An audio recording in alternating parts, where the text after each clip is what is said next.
Begin this very busy Thursday night with a shootout at a very busy Corpus Christi mall this Valentine's Day night. Yeah, luckily no one was hurt, but police say the scene tonight was disturbing considering how many families were out celebrating this holiday. And it is tonight's top story.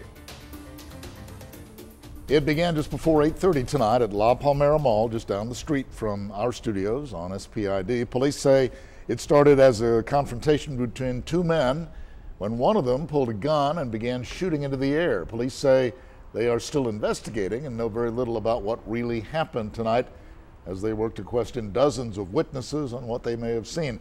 And they also say they're very concerned that somebody would open fire in a part of the city that is so busy. And anytime you have a concentrated amount of people, the likelihood of being injured through stray bullets, crossfire, things of that nature, increase dramatically.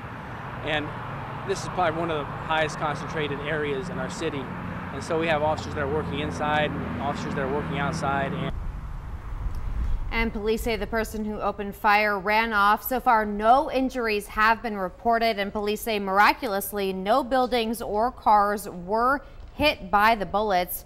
But police say they do have some leads, but they still need your help to find the gunman. Just call police if you have any information that can lead to an arrest.